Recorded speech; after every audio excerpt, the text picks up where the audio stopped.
poursuit cette demi-heure de Smart Bourse à la mi-journée avec Nourane Charer, à mes côtés, directeur de la gestion de Mansartis. Bonjour et bienvenue Nourane. Bonjour. Merci d'être avec nous. On est dans la phase de sortie de crise. Alors chacun est à son niveau en matière de sortie de crise. L'Europe sans doute en retard, l'Asie déjà devant, les États-Unis sont en train d'en sortir et c'est un peu ce qu'on présentait. C'est une crise atypique et donc une sortie de crise très atypique avec des divergences croissantes visiblement entre les économies. Oui, vous avez raison, on a eu une crise qui a été très singulière, donc on aura une sortie de crise très singulière qui est, je pense, caractérisée par trois choses. La première, c'est une reprise très rapide de la croissance économique mondiale, plus rapide qu'anticipé, à l'image de ce qu'a annoncé en fait l'OCDE, qui a révisé ses taux de croissance mondiale de 4,2% à 5,6% cette année.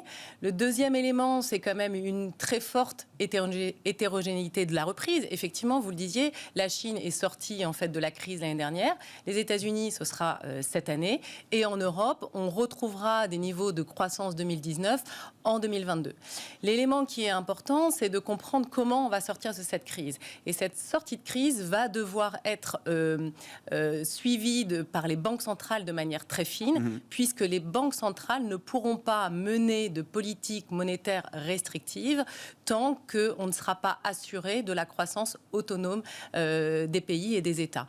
Donc c'est vrai que c'est important parce qu'aujourd'hui, on a des économies qui sont perfusées. On n'aurait pas ce rattrapage économique sans ces perfusions. Et aujourd'hui, ces perfusions sont largement financées par les banques centrales. Donc effectivement, on va avoir une sortie de crise très atypique, très singulière, qu'il va falloir piloter assez finement. Bon, et au sujet des taux, comment est-ce que vous comprenez la stratégie de la Réserve fédérale américaine jusqu'à présent, qui se montre assez impassible quand il s'agit de regarder justement la correction des marchés obligataires, la pontification de la courbe de taux aux États-Unis. Jusqu'à aujourd'hui, Jérôme Powell n'a cessé de le répéter. Les mouvements sont cohérents avec les perspectives qu'on peut avoir et la Fed n'a rien à dire par rapport à ce qui se passe aujourd'hui. Le match sur le 10 ans américain, pour l'instant, s'est arrêté à 1,75%. C'est le dernier pic post-pandémie qu'on a marqué en fin de semaine dernière. Alors la hausse des taux, c'est vrai que si on regarde les éléments qui ont justifié en fait cette hausse des taux, il y a deux éléments.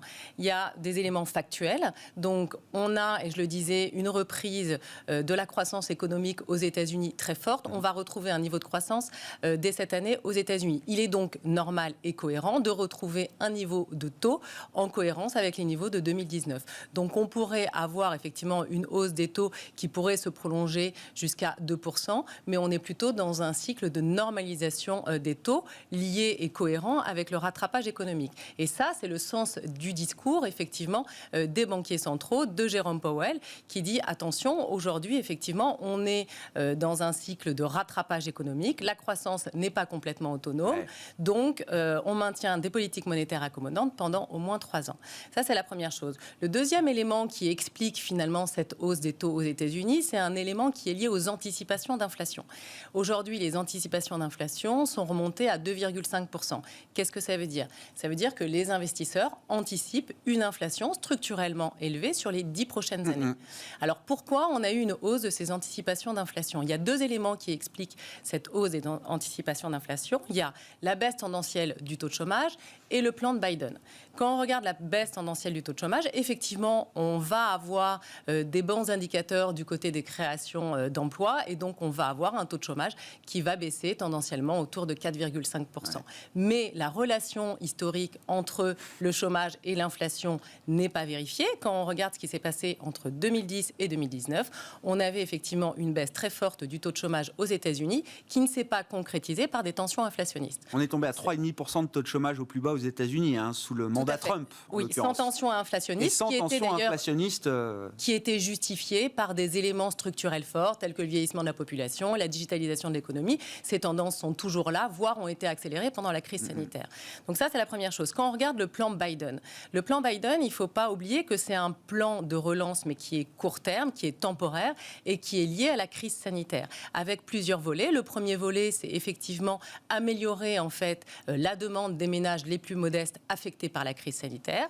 Et le deuxième volet, c'est effectivement diminuer les contraintes sanitaires et puis continuer à financer les campagnes de vaccination, à aider les institutions locales, etc. Le plan, et là vous en parliez tout à l'heure, le seul dans son programme, finalement, le seul plan qui est de nature à générer une croissance potentielle plus élevée aux États-Unis et donc à générer des tensions inflationnistes, c'est le plan d'infrastructure.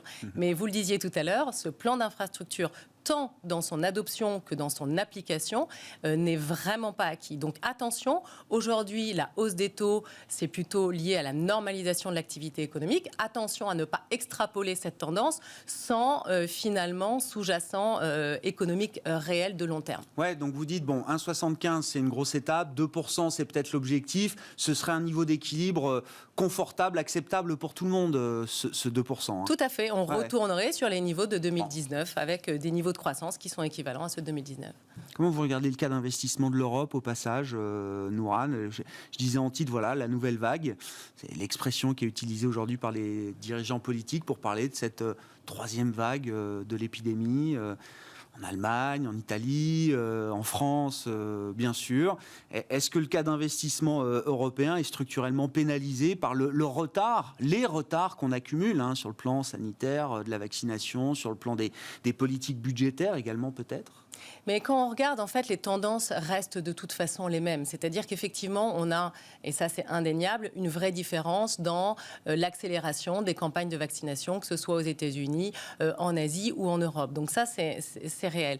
Mais cela dit, en fait, au S2, on va avoir en Europe une tendance qui va s'accélérer et on sortira normalement, toutes choses égales par ailleurs, encore une fois, on devrait sortir en fait de cette crise sanitaire en 2022. On aura ce moment d'adrénaline aussi en Europe.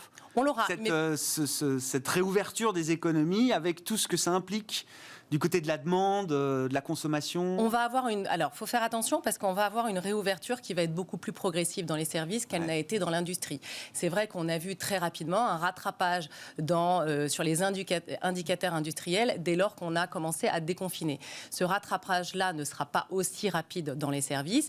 Et effectivement, quand on regarde les données, par exemple, du IATA, etc., on s'attend quand même à une renormalisation sur les services dans 2 voire 3 ans. Est-ce que ça veut dire que le thème cyclique a encore du vent dans les voiles? Si l'Europe est en retard dans sa réouverture, ça veut dire que c'est une perspective qui reste devant nous pour les investisseurs. Est-ce que le thème cyclique peut être encore la boussole des prochains mois sur les marchés, Nourane ? Alors c'est vrai que le thème cyclique a caractérisé, le thème cyclique et de secteurs décotés en fait, a caractérisé quand même la reprise des indices actions depuis le début de l'année. On a eu une très forte rotation sectorielle qui a débuté au moment où on a eu en fait cette pontification de la courbe des taux aux États-Unis, puisqu'elle a engendré une hausse des taux d'actualisation en faveur des secteurs qui sont effectivement cycliques et décotés et au détriment de ce qu'on appelle les secteurs à duration longue. Alors il faut distinguer peut-être 2 types de secteurs. Il y a les secteurs qui sont structurellement décotés, justifiés par les fondamentaux. Là, on va retrouver plutôt les secteurs pétroliers ou le secteur bancaire. La question, c'est de savoir, est-ce qu'aujourd'hui, les tendances de fonds structurels et l'environnement économique va amener ces secteurs, par exemple le secteur bancaire, à retrouver des niveaux de rentabilité historiques. Aujourd'hui, le secteur bancaire, on a des taux de rentabilité qui sont plafonnés à 10% et pour autant, on a retrouvé des niveaux de valorisation d'avant-crise. Ça, c'est la première chose. Le deuxième segment à analyser, c'est finalement, comme vous le disiez, toutes les secteurs décotés cycliques. Et là, dans ces cas-là, la question, c'est est-ce que les tendances actuelles, les tendances qui ont été accélérées d'ailleurs par la crise sanitaire, comme la transition écologique, sont de nature, en fait, à réviser à la hausse les multiples de valorisation sur ce secteur-là. Donc oui, il y a certains secteurs qui sont intéressants à analyser de ce point de vue-là. On peut regarder le secteur de la chimie ou encore, on en parle beaucoup en ce moment, le secteur de l'automobile. Ah oui. Donc, c'est un exemple intéressant, l'automobile, Nourane. C'est-à-dire que le marché a intégré l'idée que le secteur automobile allait revenir à la normale. Et en plus, on est en train d'intégrer aujourd'hui une nouvelle perspective liée alors à la transition énergétique et à l'électrique, en l'occurrence, dans le véhicule. Mais quand on regarde le secteur automobile, effectivement, il y a 3 choses qui sont importantes à retenir. C'est le virage stratégique qui a été pris par l'ensemble des constructeurs. On l'a vu, en fait, à l'image de BMW dans son communiqué qui, finalement, rejoint un peu les tendances ambitieuses de Volkswagen dans ce domaine-là. Et on voit les objectifs de BMW, c'est d'avoir, en fait, une flotte électrique de 50% en 2030. Donc ça, c'est le premier élément. Le deuxième élément, c'est qu'on est face en fait à un secteur qui a fait face à une crise majeure l'année dernière, mais pas seulement. Ça fait 3 ans en fait qu'on fait face à une baisse de la production mondiale automobile, et donc ce secteur s'est restructuré, a amélioré en fait. On assiste en fait à une amélioration de l'efficacité opérationnelle et à une diminution des coûts qui pourrait amener ce secteur-là à retrouver des niveaux de marge plus ambitieux que ce qu'on a aujourd'hui. Et puis l'environnement économique aujourd'hui, on sent les constructeurs plutôt très optimistes sur cet environnement économique, avec un rebond en fait des ventes qui va d'ailleurs s'accélérer avec la réouverture des économies, des concessionnaires sur leurs principaux marchés. Est-ce que c'est un secteur pour lequel on sera prêt à payer des multiples structurellement, historiquement plus élevés ? Alors attention, parce que les multiples sur ce secteur sont historiquement faibles et on reste sur des multiples qui restent très faibles par rapport à certains secteurs en croissance, etc. C'est-à-dire qu'aujourd'hui, les valorisations de ce secteur, historiquement, c'est 6,5 fois. On pourrait aller payer effectivement éventuellement des multiples plus proches de 7,5, 7,5. Mais ça reste inférieur, j'allais dire, à la moyenne du marché, d'une certaine manière. Oui, parce qu'on n'est pas sur des croissances qui restent très fortes, on est quand même sur des marges qui restent relativement faibles, mais il est intéressant d'analyser en fait ces virages stratégiques qui sont pris par ce type de secteur-là, qui reste effectivement très cyclique. Sortie de crise singulière. Merci beaucoup Nourane, merci d'avoir été avec nous pour nous apporter vos éléments d'analyse sur la situation de marché aujourd'hui. Nourane Charer, qui est directeur de la gestion de Mansartis, invité de Smart Bourse à la mi-journée sur Bismart. On se retrouve ce soir en direct à 18h30.